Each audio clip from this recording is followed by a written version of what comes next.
Hello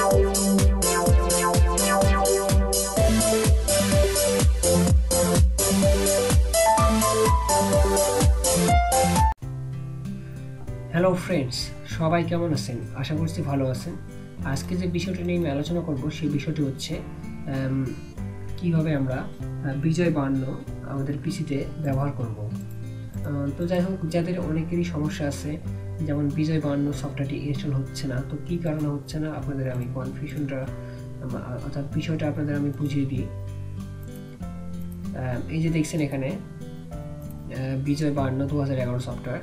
তো এই সফটওয়্যারটা যদি আমি ইনস্টল করতে যাই, সেক্ষেত্রে দেখুন এখানে আমার ইনস্টল করা আছে, সেহেতু এর মধ্যে দেখানো যাচ্ছে না। তো আপনারা যখন ঠিক এটা ইনস্টল করতে যাবেন, তখন যদি ইনস্টল করতে যান সেই মুহূর্তে ইনস্টল হচ্ছে না। যদি এরকম কোনো লেখা দেখায় এখানে যে .NET ফ্রেমওয়ার্ক 2.0 বা 3.0, এই মুহূর্তে আপনাদের করণীয় কাজটা কি, যে .NET ফ্রেমওয়ার্ক যেটা না দিলে অবশ্যই আপনি বিজয় বায়ান্ন ব্যবহার করতে পারবেন না। সেহেতু আপনার একটাই কাজ, আপনি সরাসরি কন্ট্রোল প্যানেলে যাবেন, এখানে লিখবেন CON, এই যে দেখুন কন্ট্রোল প্যানেল। ঠিক এখানে যাওয়ার পরে প্রোগ্রামে যাবেন, তারপরে আনইনস্টল প্রোগ্রাম।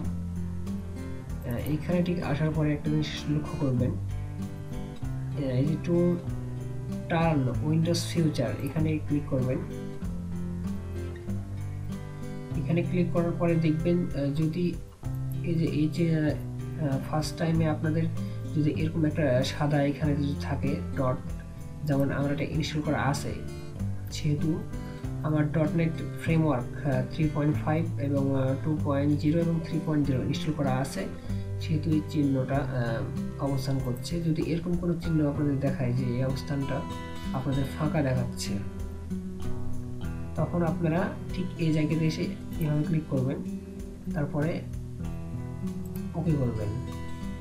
তো সেই মুহূর্তে অবশ্যই আপনাদের ইন্টারনেট কানেকশন লাগবে, এবং আপনি যখন ওকে করবেন তখন অবশ্যই ইনস্টল .NET ফ্রেমওয়ার্ক ইনস্টল হবে, এবং আপনার মোটামুটি 50 থেকে 60 MB কাটবে, এবং আপনি অটোমেটিকভাবে .NET ফ্রেমওয়ার্ক পেয়ে যাবেন, এবং সেই সাথে সাথে আপনি অবশ্যই বিজয় বায়ান্ন ইনস্টল করে ব্যবহার করতে পারবেন কোনো সমস্যা ছাড়াই। এবং শুধু বিজয় বায়ান্ন না, যে কোনো আপনি যেগুলো 21 বা তারপরে যে বিজয় বায়ান্ন যেগুলো ফন্ট যেগুলো আসে সফটওয়্যার বাংলা লেখার জন্য ব্যবহৃত হয়, সকল সফটওয়্যার আপনি ইনস্টল করতে পারবেন। তো যাই হোক, এই ছিল আজকের ভিডিও। তো অবশ্যই আপনারা .NET ফ্রেমওয়ার্ক ব্যবহার করুন, তাছাড়া অবশ্যই আপনারা বিজয় বায়ান্ন ইনস্টল করতে পারবেন না।